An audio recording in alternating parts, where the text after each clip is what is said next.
If you have two shoes, please sell one and buy a sword. If you have two trousers, please sell one and buy a sword. Because now it is time for revolution. And this revolution is not on the streets. This revolution is not about burning cars. This revolution is mostly about building cars and selling them to make our own money. Essentially, this revolution is in the mind. Peace and power, freedom and decolonization to all African people from wherever you are on the continent or in the diaspora. We greet you with our revolutionary greetings from the African Continental Unity Party to say peace and love to all of you. Thank you very much for tuning in again today on this our weekly engagements when we discuss about things that matter for us as African people and how we are going to go about rebuilding Africa as a global power base.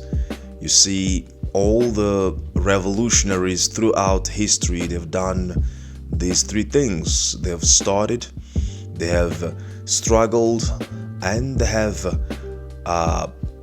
shared information, right? So this is what we do as a ACUP. We do this as part of that struggle of sharing information after studying, after struggling actually in building organizations that will eventually bring about the liberation and emancipation of Africa. We want to also share information. We want to conscientize to bring awareness to our people to understand the situation in which we are and how we are going to go about to change the situation. My name is King Kabbalah from the African Continental Unity Party. And once again, thank you. Now, today, we want to discuss a topic that I think is very critical for the resolution of our problems as African people. And this is more critical in terms of the approach that we have when we think about the solution to the problem that we have as African, because when we lack or when we don't do a proper analysis of the situation, we will end up making mistakes and eventually not coming up with the proper solutions to these problems. And in most cases, when you hear people talking about Africa, whether Africans themselves or foreigners, when they talk about Africa, we, in most cases, ascribe the problem of Africa to the bad and corrupt leadership, which is true.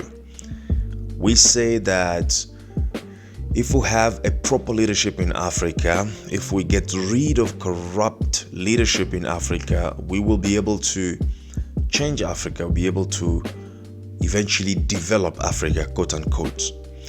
I also believe that leadership is definitely a problem in Africa, but I look at it as a part of a problem. I look at it as a symptom of the real problem, because when we focus on the corrupt leadership, we end up giving what I call a blank check to a system that creates and maintains corruption. That's a problem, because even with a good leader, even with a good leader who has a pure mind, if you drop him in the system as we have it today, the next morning we will accuse him of corruption. In other words, what I'm trying to say is we have first and foremost a system in place which forces leaders to be corrupt. And when you show that you are not corrupt, you must be killed. That's the whole story. Once you are not corrupt, then you must be killed. And that's the reason why we have leaders who have been overthrown, starting from Kwame Nkrumah. We have Lumumba who was killed. We have Thomas Sankara who was killed. We have Gaddafi who was killed. We know the list is long of the leaders who were overthrown or were killed for simply for the reason that they refused to be corrupt, right?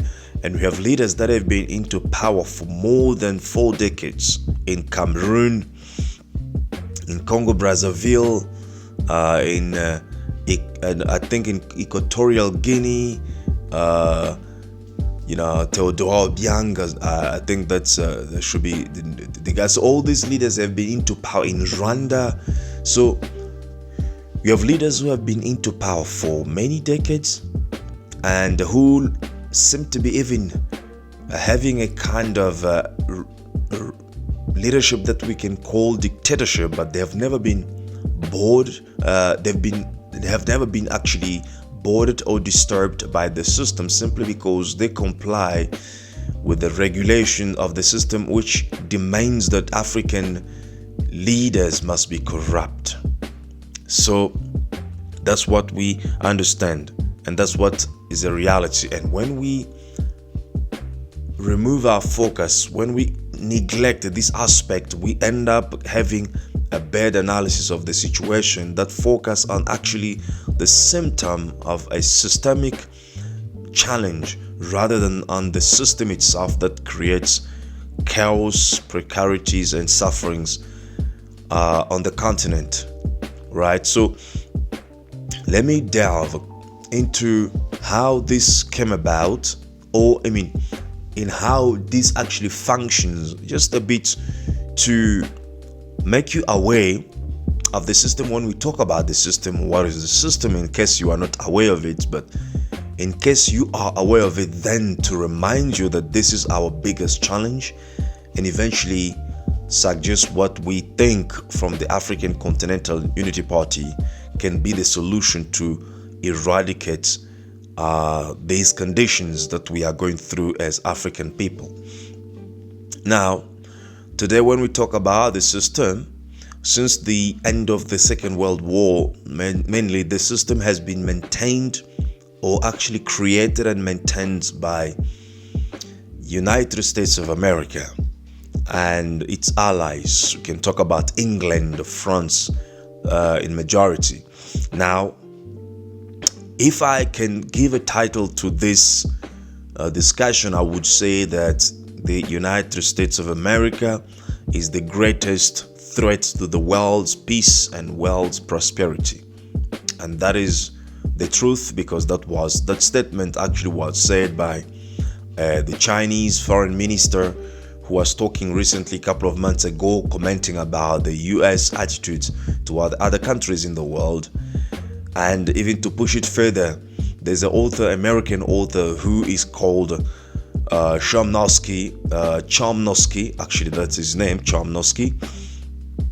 He was a professor at university, who say that the United States government, right, is the biggest terrorist organization in the world.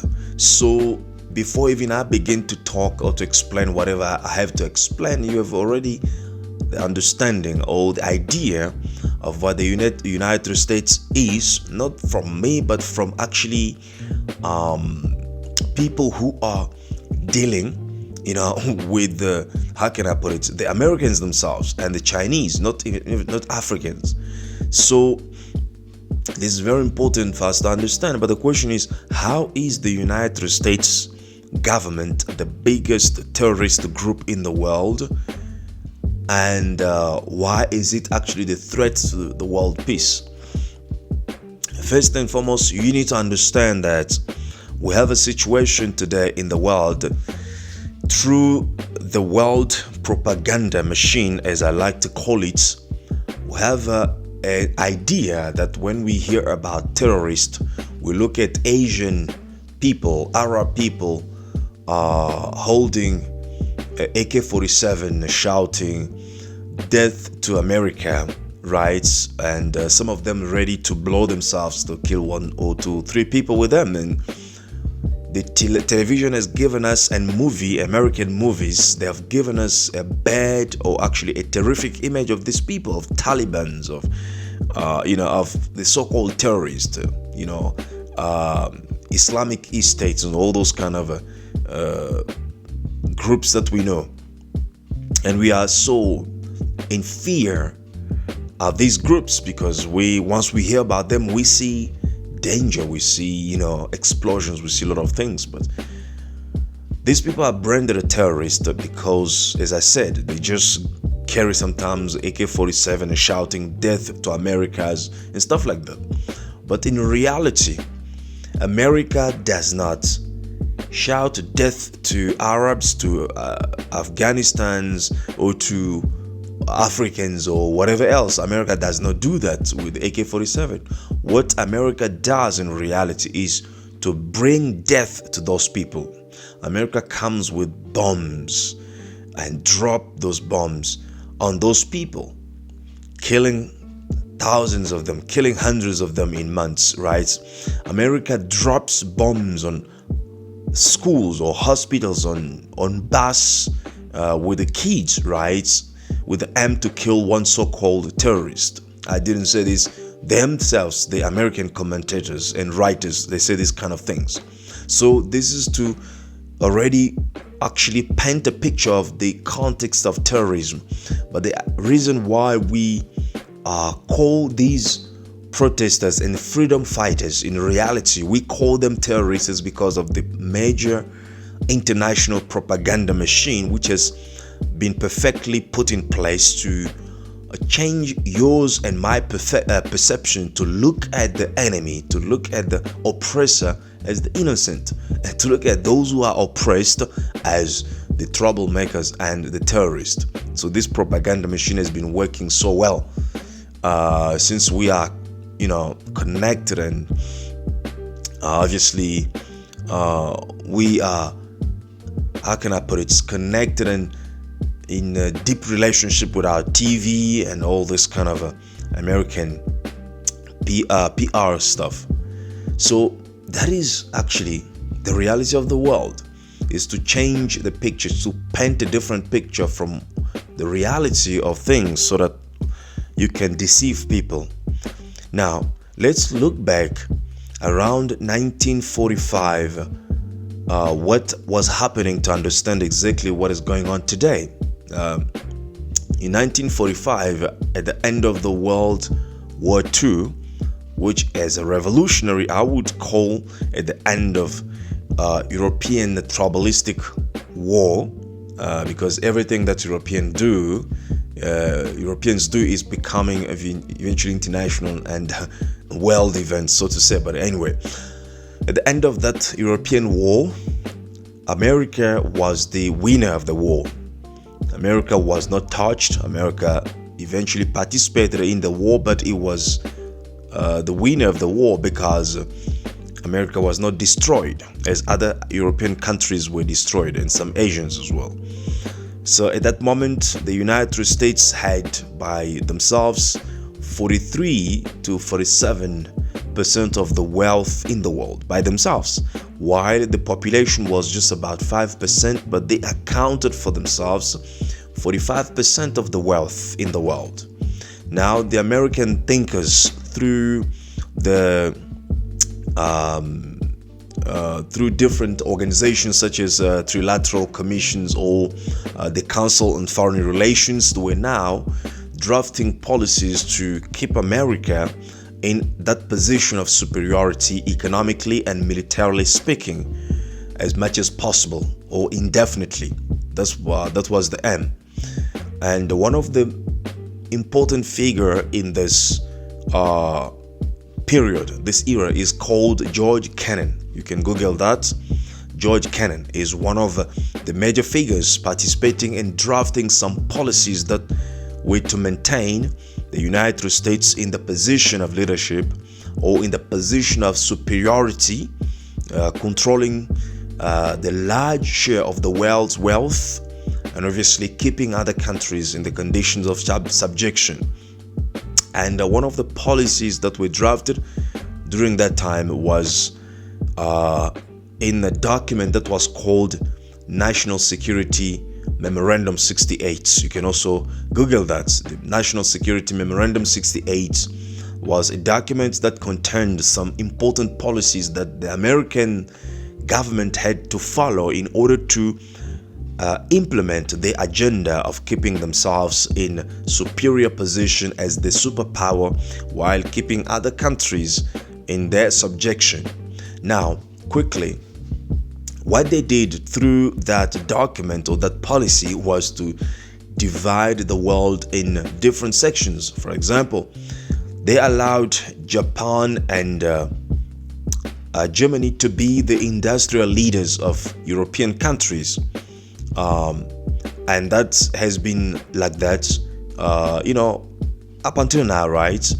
And they allowed those countries to be industrial leaders under the hegemony of the United States themselves. Now, on the other side, they divided world in different parts and gave each part some kind of task. So Japan and Germany had to do that, fulfill that function. Now, Africa was under what was called the Grand Area, and the role ascribed to the Grand Area at that time was to become the provider or the supplier of natural resources to the United States of America and the allies. And the second task given to African countries and some Asian countries as part of the Grand Area was to be the markets of the Americans' products, to become the markets of the American products and the allies. So literally, if we have to explain that or to state that differently, we would say that what they decided Africa was to become an area that was going to be exploited of its natural resources, and secondly, an area that was going to be there solely to buy the stuff made in America and the stuff made in England or Germany or Japan, right? And that was the role that we were given. And George Kennan suggested, even, what I'm saying is written in a book called How the World Works by Noam Chomsky. I just spoke about him earlier on. A very interesting book. So Noam Chomsky even suggested to Europeans, because at that moment America was forcing now European countries who had colonies in Africa to abandon their colonies, to give them what is called independence, but in reality it was to make them independent from the former colonies so that they can become now dependent on the United States hegemony. That was the reality. It was just the change of the shift of strategies. It was not that African countries were meant to be totally independent from the hegemony of America and stuff like that. No, it was literally to make us ready for another oppression of the United States of America with its new appointed allies in this new period. Now, what George Kennan suggested to Europeans as a solution of them losing, as they were losing actually the colonies, was that they're still gonna get some kind of psychological relief through the process of exploiting Africa. So you think about an African suggesting the same thing, about Europeans after 400 years or 500 years of oppression. Now we need to suggest that we can get psychological relief through exploiting Europe and America, which have been exploiting Africa for a long time. You think about it. So this has been the way the world was designed. Africa must be exploited, and Africa must be buying the stock or the products of other countries. Now, they did not just speak about this on documents. They made sure that this policy was implemented successfully throughout the world. One of the reasons that proves that is that American government had to establish military bases in all continents in the world. In almost every country, you're talking about 600 to 700 military facilities in the world, right? Enormous presence everywhere, on the water, on the land, in the space. You talk about it in underwater. America is there. to make sure that when you derail to that policy, well, you are dealt with in a way that you are supposed to be dealt with. And in the name of this policy, the United States has waged war in some of the poorest countries in the world, right? In Chile, Guatemala, all these small countries of Latin America, in Asia, in Vietnam. Vietnam was never gonna be even dream about attacking America one day. So you may wonder, why would America wage war to these kind of poor countries who don't even have that dream of attacking America, except dream of becoming better, have a proper utilization of their resources so that they can afford a good life for themselves and develop.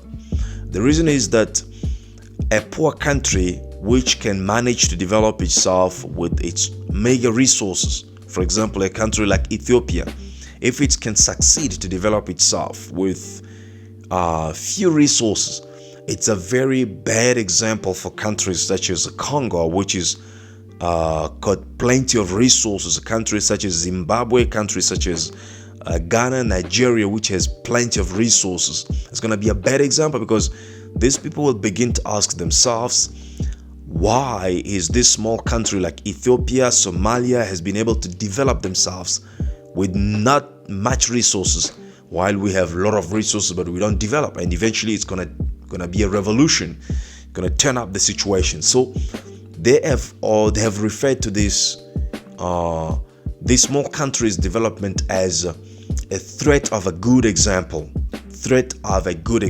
So because if these countries develop, it's becomes a good example for other countries, and that becomes the threat to the policy that Americans have put in place, right? That's why they've been waging war, killing leaders who didn't want to expose their nations to the exploitation of America, and who didn't want to expose their markets to be available for the products manufactured in America or in their allies. That has been the situation. Zimbabwe was under harsh sanctions simply because Robert Mugabe tried to rebel himself against that policy, among other things that he did. So this is how the world works. This is the situation. This is the reality that we have been going through. This is actually the systemic problem that we are talking about. So if you want to become a leader, that's the message that's given to all potential leaders in Africa by the United States of America, is that if you want to become a leader, you need to cooperate with us.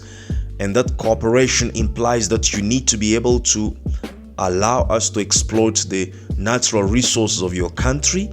You need to be able to open your market for our products so that we can dump your market with our products. So in other words, you need to undermine the well-beingness of your people. And that's the reason why we always say that Africa is so poor, but Africa is so rich, rather, with a lot of resources, but African people are so poor. Yes, Africa is not poor. Africa is just impoverished, because there's no way you can explain this amount of wealth that we have in Africa in line with the poverty that we also have in Africa. Africa is not hungry, but Africa is mad hungry. The hunger situation is artificially manufactured in Africa because we have 60% of arable land in the world. So the message that has been given to the current leadership of Africa is that you do nothing to better the condition of your people. If you do that, we deal with you the way that we have dealt with Kwame Nkrumah, the way we have dealt with Laurent Desire Kabila, the way we have dealt with Thomas Sankara, Amilcar Cabral, and all these leaders that have been gunned down by American oppression and their allies, including France and England, right? So this has been the situation. That's why corruption is so rampant in Africa. So the context in which our leaders find themselves is that context of threat and terror by the United States of America, which is the biggest, the United States of America, which is the government, right, of America, which is the biggest terrorist group or terrorist organization in the world, a group of criminals, right, gangsters in the world who have put the world in the deepest terror and fear. And as I was talking about terrorism comes from a word terror, to create terror. A terrorist is a person who creates terror. I am not terrified by Afghanistan's, or I'm not terrified by Islamic or EC, I don't know how you call them, those so-called terrorists with the AK-47. No, but as African people, or as the so-called third world, we are terrorized by the idea of atomic bomb being dropped on our countries. So these Islamic states or organization, terrorist organizations as they are being called, they don't have atomic bombs, they don't have cruise missiles, they don't have ballistic missiles, they don't have nuclear weapons to destroy an entire population. So the biggest terrorist in the world is the one who terrifies others with its military capabilities. So, and that is the United States of America. Now, how do we going to change this situation? We need to understand first of all, how the system operates. The system operates in such a way that whenever a leader is being elected, he is automatically in the fear of what America can do to him or to her, in a fear of what France can do to him or to her. So that is a constant state of mind that characterizes the leadership in Africa. People are in constant fear of what those people or those oppressors can do to them in case they don't do the right thing according to the expectation of Western countries. And having fear of those countries, they don't fear the people. They are not afraid of us as a common people. That's why they can promise anything before elections, and when they go into power, they begin to do anything they please to do according to what the Western countries expect them to do, but not according to our expectations, and we become last on the list.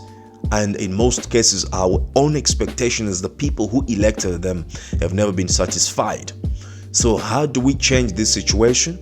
We need to create a counter fear in the minds of our leaders. In other words, the same way our leaders are afraid, are in fear of the United States government, of France, of Germany, in terms of the threat or the terror that these oppressive countries pose on the leadership in Africa, we must also create a climate that put our leaders as well in fear of the people, in fear of the masses. They have to think, if I don't come up to my promises, the masses may end up killing me. The masses may end up destroying me, right, and my family. This is how we begin by, counteracting the current fear that has been created or maintained by the international terrorism maintained or created by the United States of America. So this kind of fear of the masses cannot be done if we are not organized. So this is a way of solving these situations. The first thing is organization. The biggest threat, I don't know how many times we will have to repeat this statement, the biggest threat to the African survival and African development is the threat of disorganization.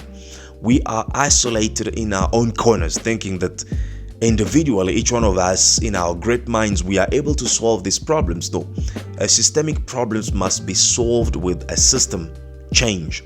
And for you to have a better system than what we have today, we must come up with organizations. We must organize ourselves, right, in order to be able to create a counterbalance to the current dynamic which is working to oppress and to destroy us as African people. That is how we are about to solve these problems. And most importantly, we as the masses, we must be involved in politics of our liberation, rather than expecting a leader, a supernatural leader, to come and solve our problems, that leader will not come. All right? That leader will not come. We are the ones who must be in the driving seat of our own destiny to decide and determine what kind of approach we need to put in place in order to change the reality of Africa. And if we don't man up to that task, then we are doomed to fail. The reality today is that in most cases, we as African people, we expect that one day there will be a supernatural leader in the sky who will come and change the reality of Africa, and that's why we pray every day for Africa to change. Or we believe that by the goodwill of the former oppressor, he will get to the point where he realizes or she realizes that she has been oppressing us for a long time, or they have been oppressing us for a long time, and they will change their minds and they will begin to do for ourselves, what we are meant to do for ourselves. And this is Ethiopia that we're never going to come through, because if people have depended so much on the exploitation of other people and maintaining other people under their hegemony, if people have depended for more than 500 years in exploiting you, right, to build their status or their luxury, there's no way they will willingly change their mind and give you the freedom that you want. This freedom is something that we need to acquire by themselves. That is why us as African people, as masses, we need to begin organizing ourselves and participating in the process of our liberation and emancipation.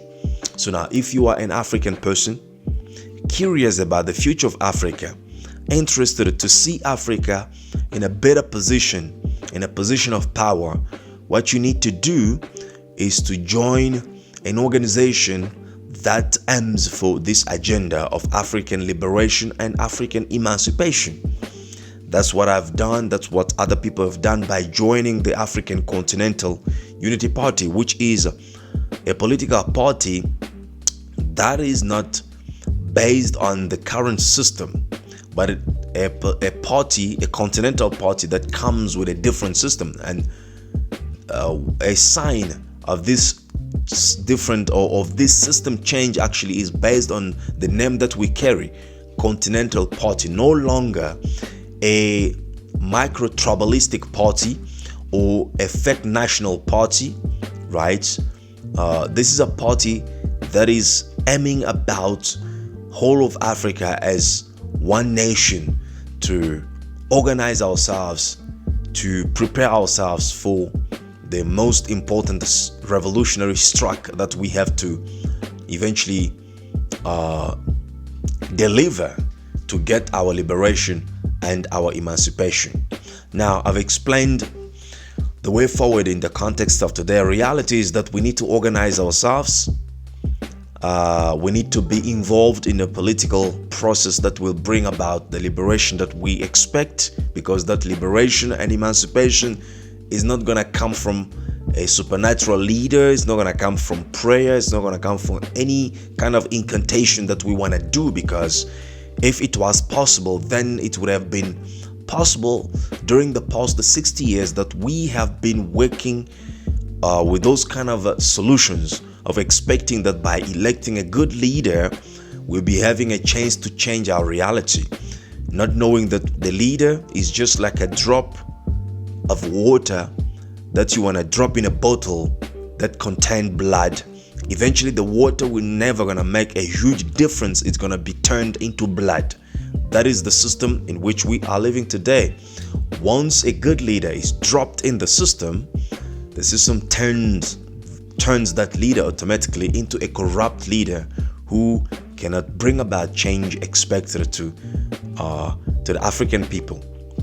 Now, the last thing that I want to mention is that the terror has been maintained so because most of the organizations that we have are organizations centered on charismatic leaders.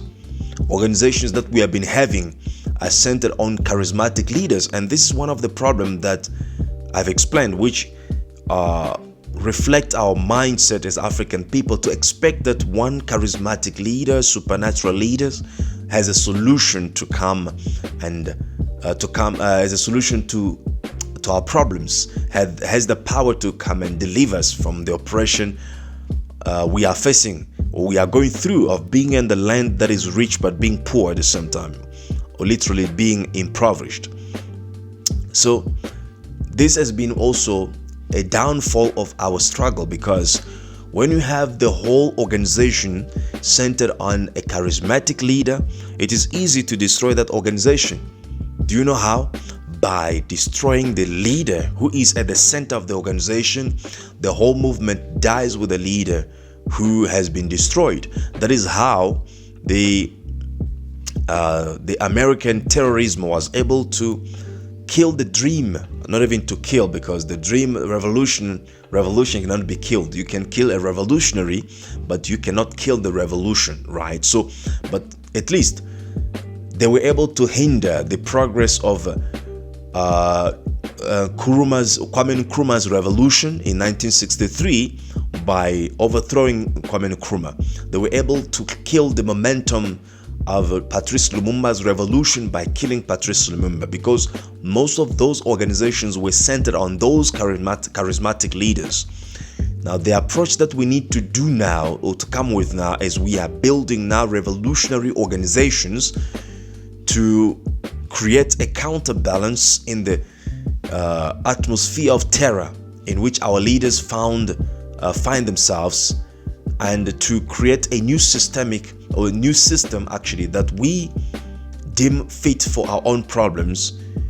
We need to come with organizations that are centered on vision, on ideology, rather than on charismatic leaders, because, as I've explained, the system has relied on destroying leaders so that it can destroy revolutionary ideas, which is impossible, because today they are looking and listening to other Sankaras. They are listening and looking at other Lumumbas all across Africa. There are lots of Lumumbas, lots of Sankaras, lots of Nkrumahs, right? Which they are unable to stop now. But still, if we come up with organizations centered on charismatic leaders, we put ourselves in the very same situation where we will be easily compromised. What we need to do is to come up with organizations based on vision, based on ideas, based on ideologies. Most importantly, let the vision lead, and all of us, let's follow the vision. And that's what we are emphasizing in the African Continental Unity Party. There's no one single leader that we are all following. No, there's the leader that we have, all of us, is the vision. And all of us, we are fulfilling functions or tasks as communications, as mobilizations, as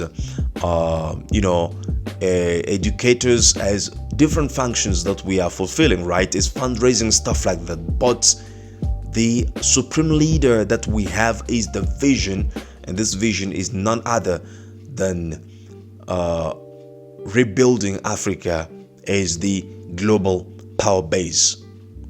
That's all that we want. Once Africa re-emerges as a global power base, we won't be bothered about corrupt leadership, because this corruption is created and maintained by the oppressors of African people.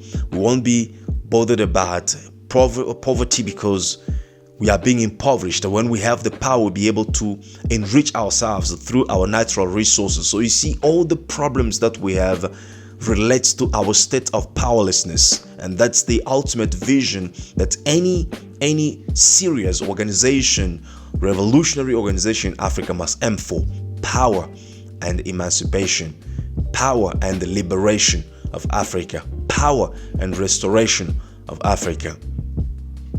If you are interested in joining one of these organizations, we invite you to join ACUP, so that together we can work as organized people. At least for this time, we need organizations. We can work together as organized people, aiming at restoring power, restoring liberation and emancipation of Africa. There's no leader, but only this vision is the leader within the ACUP. I hope this message was useful to you, and if it is, I invite you to like the video, to share it. And I say again in closing, if you have two shoes, please sell one and buy sword. If you have two trousers, please sell one and buy sword, because now it is time for revolution. And this revolution is no longer on the streets. This revolution is in the mind.